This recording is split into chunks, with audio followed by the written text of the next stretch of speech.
kasih, Bro. Assalamualaikum warahmatullahi wabarakatuh. Selamat pagi, salam sejahtera untuk kita semuanya. Berkah dalam, shalom, om swastiastu, namo buddhaya, rahayu. Sampurasun. Kumaha damang? Alhamdulillah.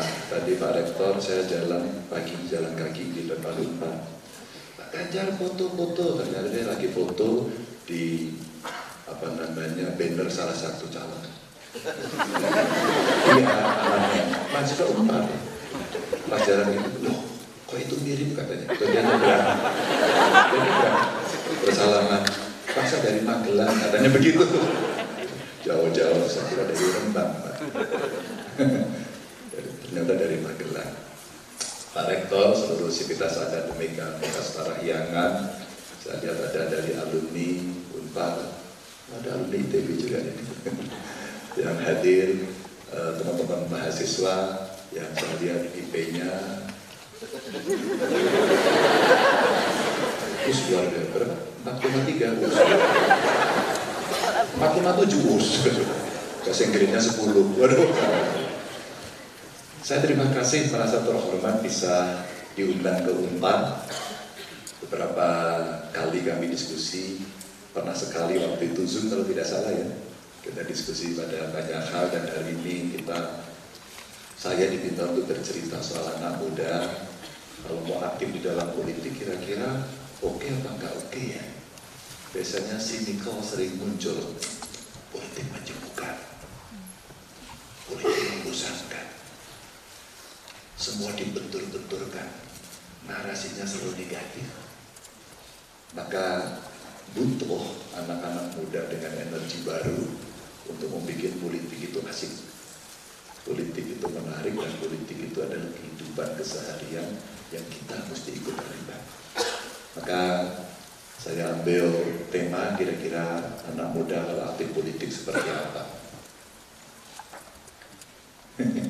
Siapa yang suka nongkrong angkat tangan?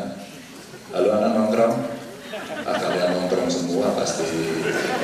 Ini anak zaman sekarang loh, anak nongkrong. Kira-kira kalau anak muda nongkrong hari ini ngobrolin apa ya? Pacar, boleh. Skripsi, oke. Skripsi. Apa bro? Ya? Konspirasi. Coba. Siapa yang nongkrong tapi ngomongin dosennya?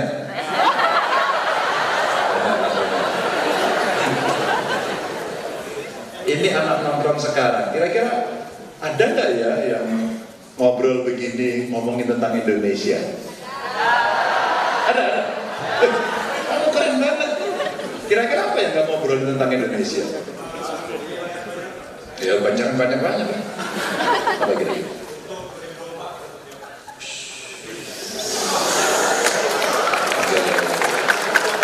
Saya mau lihat apa bro? Kedaulatan pangan. Suka makan? Kau makannya ganti-ganti atau beras terus? Oh beras, jadi nasi sama pakai mie, itu karbohidrat semua. Aku pengen dengar suaranya cewek. Pernah nggak ngobrol gini, ngopi ke kafe tapi ngobrolin tentang Indonesia? Angkat tangan dong. Apa? Mau dibawa kemana Indonesia? Emang maunya dibawa kemana? Keadilan makin jaya. Oke, Pak, itu mahasiswa. Kira-kira kalau saya minta dua aja, problem Republik ini yang menurut kamu mesti diselesaikan apa? Penguasa yang selalu melakukan seenak jidat kepada ini bahasanya saya suka, Pak. Ini saya bahasa paling suka, anak muda banget. Penguasa seenak jidat. Oke. penutupan tempat ibadah, Pak. Penutupan tempat ibadah.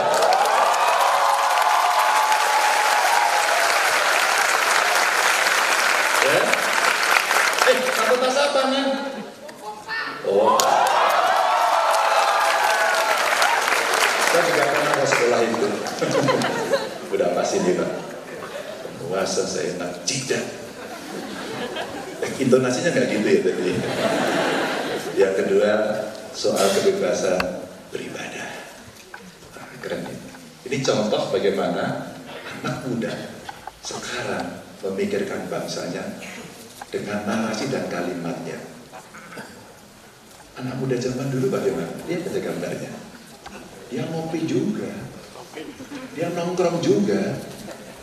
Bajunya aja yang beda ya. Yang dulu juga sama seperti ini. Dia ngopi, dia nongkrong, dan dia juga berpikir tentang bangsanya. Bagaimana lepas dari penjajahan, bagaimana menjadi negara merdeka, bagaimana bebas beribadah, bagaimana bisa mengakses pendidikan yang baik, kesehatan yang baik, dan kemudian adil dalam Bhinneka Tunggal Ika. Ya dong? Setuju nggak? Teman-teman, ini saya ceritakan sebagai satu formasi. Apakah kita akan mengingkari ini atau tidak? Pernah dengar nama Gatot Subroto? Tahu nggak agamanya apa? Nggak tahu? Iya, nggak tahu yang tahu. Yang agak mahasiswa senior tahu. Mahasiswa senior ya? Ya tahu? Gatot Subroto, jenderal. Itu banyak Pak. Waktu saya ngobrol dengan komunitas muda-muda, saya ceritakan, mereka juga tidak tahu. Artinya, banyak suku, banyak ras, banyak golongan, banyak agama, banyak strata sosial yang saat itu menjadi bidan-bidan lahirnya Indonesia. Itu seperti anak muda. Dia kumpul, dia bicara dengan diskusi berpikir tentang Indonesia. Dan lahirlah setelah obrolan itu adalah Sumpah Pemuda. Maka bukan 1000 pemuda yang diharapkan oleh Bung Karno, 10 pemuda. Kalau 1000 orang tua, Bung Karno akan mencabut Gunung Semeru dari akarnya. Tapi untuk pemuda hanya 10 untuk bisa mengguncang dunia. Muda men, muda. Pak yang sudah tua-tua. Saya berikan kepada muda, percayakan pada mereka. Ini cerita bagaimana sesama anak muda sejak Republik ini lahir, mereka selalu bercerita, berpikir tentang bangsa dan negara. Lanjut.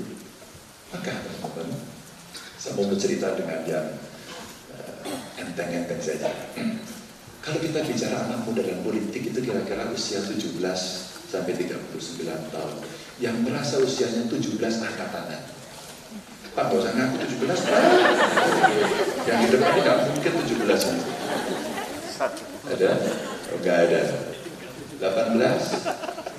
Ada 18. 19? Makin banyak. Oh, kita seangkatan.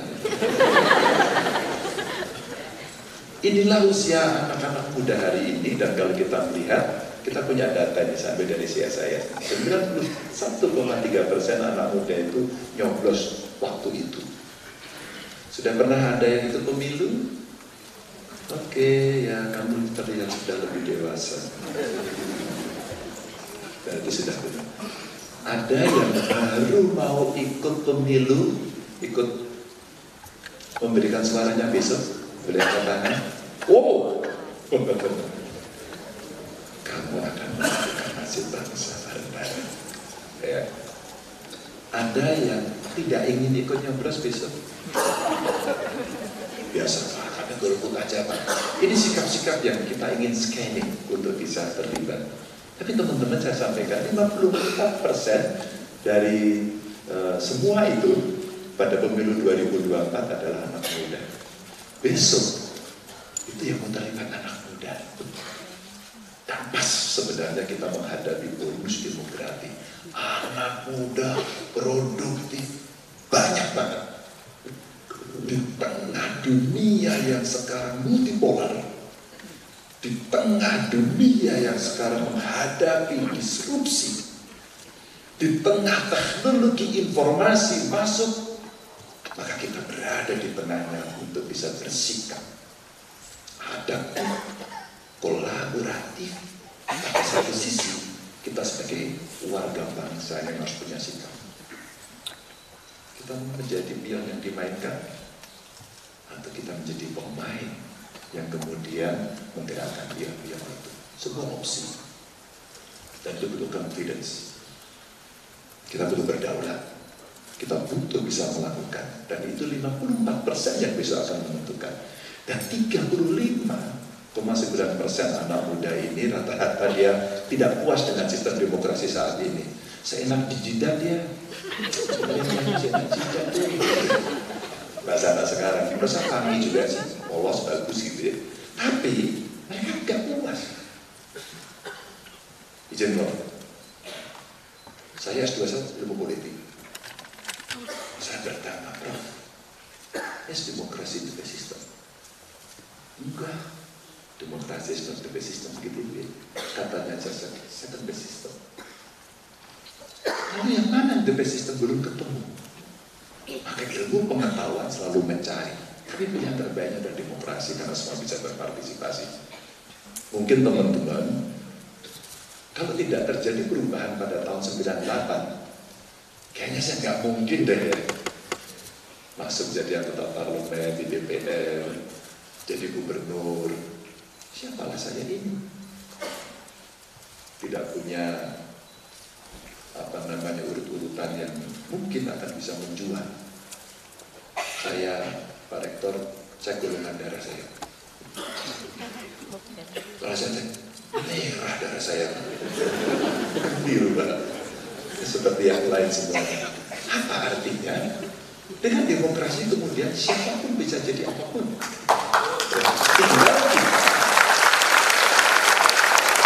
Tinggal kita mau nggak terlibat. Siapa yang hari ini sudah masuk partai politik? Hari ini mahasiswa. Ada nggak? Sekarang yang mahasiswa sekarang sudah masuk partai politik, jarang ya. Saya tahun 92 masih mahasiswa, waktu itu sudah masuk partai politik. Saya demo juga sih. Kadang-kadang demo rektor juga. Maaf sekarang. Gara-gara sering demo dimarahi rektor, jadi anggota DPR. Digembleng gitu ya. Maka kemudian kita punya mimpi-mimpi pada saat itu. Kalau kita pas demo itu, kita habis demo ngapain ya? Teriak-teriak. Ngapain pemerintahnya pokoknya jelek, kurang aja dan sebagainya. Pokoknya enggak aspiratif. Apa yang kemudian terjadi? Mimpi kita apa? Enggak ingin rubah. Lalu bagaimana caranya? Silakan, ada banyak jalan. Pilihan saya masuk partai politik. Pilihan saya.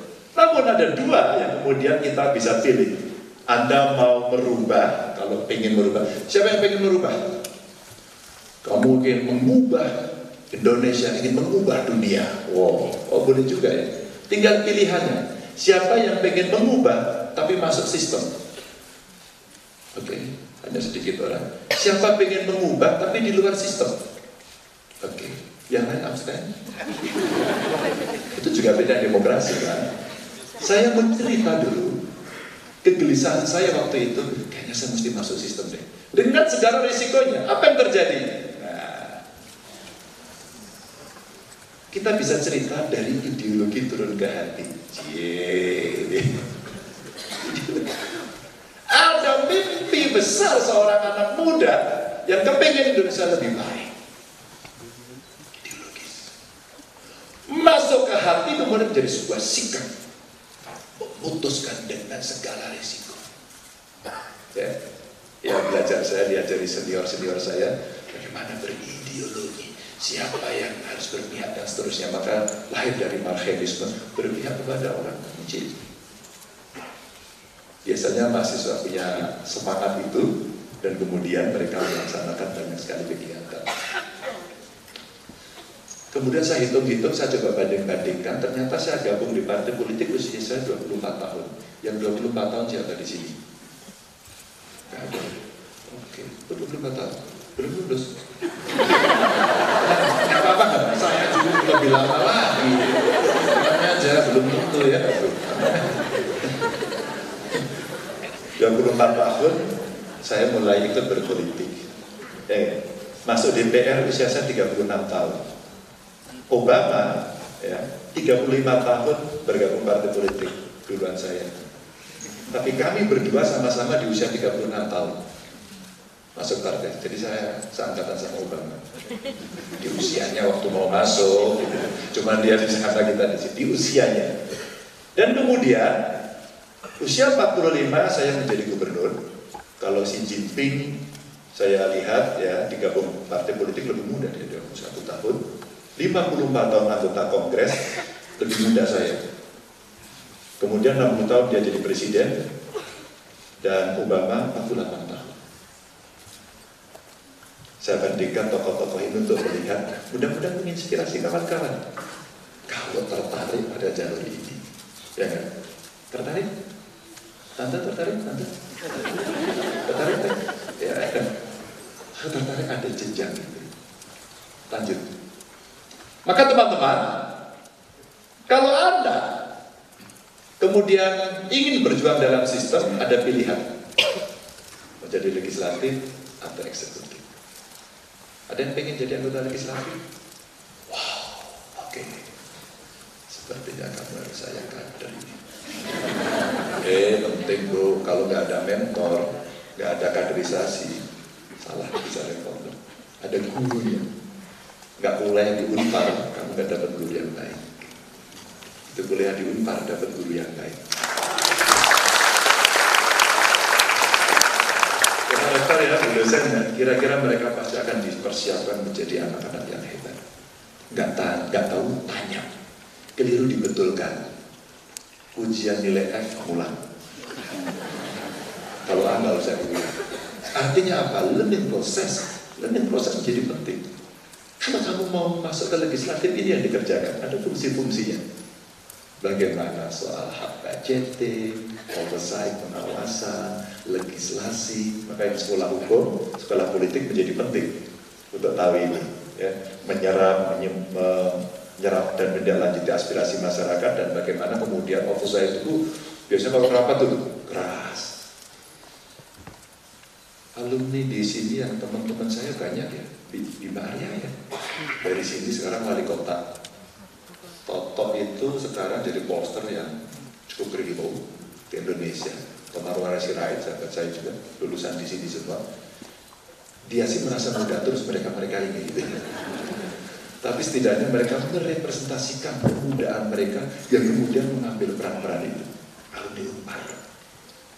Mereka sahabat saya. Ada pilihan yang di legislatif, ada pilihan kemudian legislatif ke eksekutif.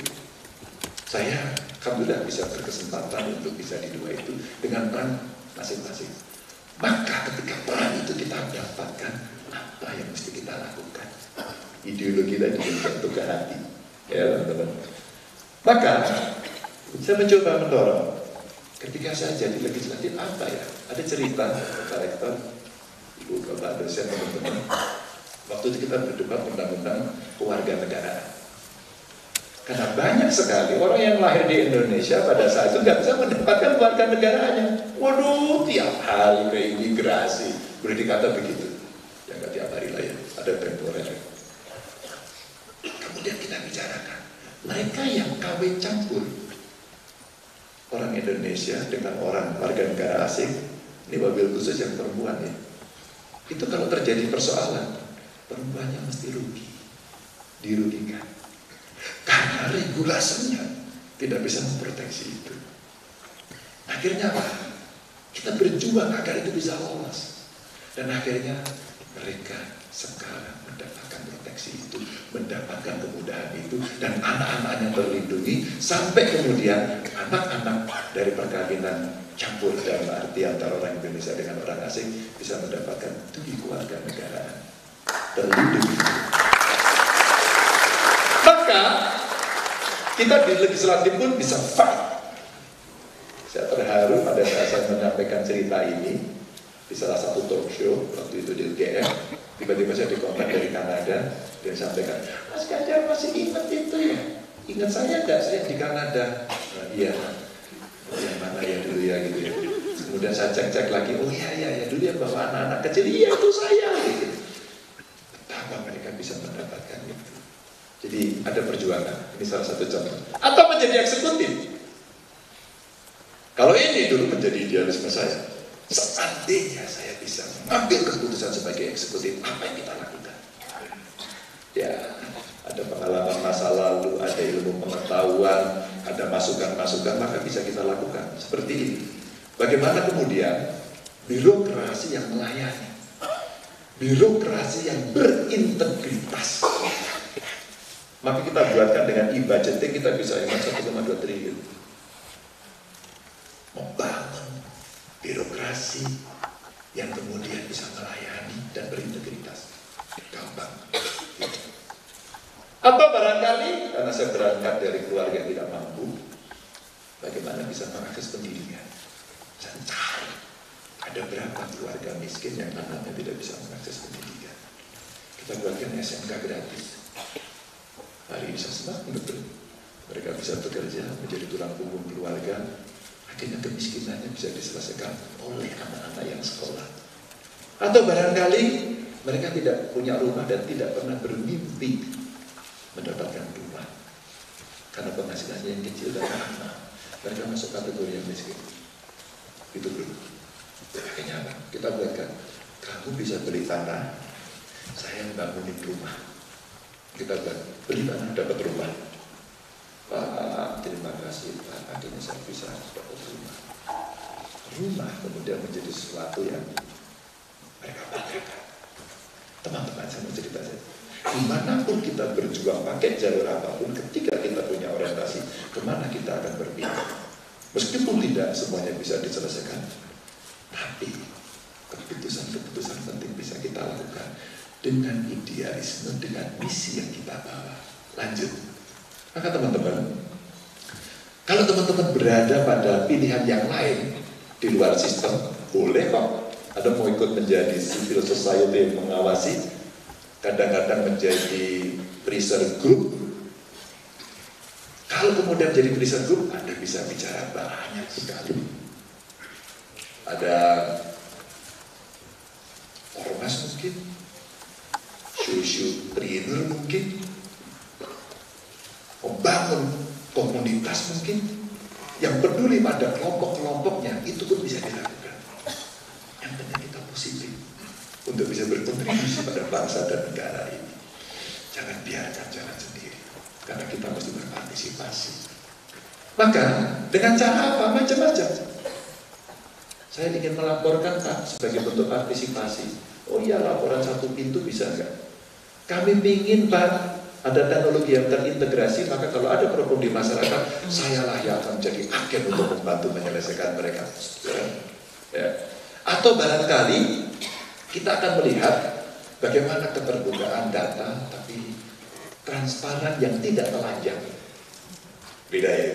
Transparan orang bisa mengecek accountability-nya, tapi tidak telanjang. Telanjang kan semua dikeluarkan dan seolah-olah atas nama transparan. Akhirnya malah negatif yang muncul. Dan ya mungkin mau kepo lah, pengen lapor biar mudah, bagaimana bisa masuk ke pemerintah. Ada. Kalau hari ini tingkat presiden itu namanya lapor. Ya. Kalau di tingkat gubernur saya namanya dulu laporku. Kemudian saya membuat link, saya linkkan antara laporku di daerah dengan aplikasi lapor. Oke, kalau kita ngomong sekarang namanya lapor res. Sehingga semua persoalan bisa cepat. Birokrasi kemudian bisa kita kendalikan untuk melayani mereka dengan prinsip 3 saja. Layanilah masyarakat dengan 3: mudah, murah, cepat. Pasti masyarakat suka. Kalau enggak yang dimana dicewer. Ini kontrol sebenarnya dari seorang leader untuk bisa menyampaikan itu. Ini kalau kita mau memilih jalur yang di luar sistem. Lanjut. Maka kalau kemudian kita melihat Bapak Ibu, kawan-kawan semuanya, mau nggak kemudian teman-teman mau langsung praktek dengan cerita ini? Mau? Aku tahu mimik mulutmu tadi, keren ya. Kalau mau terlibat, ada praktek politik yang bagus kalau tadi diceritakan di 2024. Coba kamu terlibat. mungkin berbasis pada komunitas kawan-kawan untuk bisa masuk. Cerita rumah ibadah barangkali, cerita UMKM, cerita kreativitas dan inovasi mahasiswa, research and development dari kampus yang kemudian bisa kita hilirisasi untuk kita masukkan ke sana. Terakhir, yang mau saya melamar Anda untuk terlibat mulai hari ini, dan yang sedang berbicara ini butuh kolaborasi dengan anak muda. Kita mesti tuntaskan, kita mesti bereskan, dan anak muda bisa berpartisipasi dalam politik. Terima kasih. Assalamualaikum.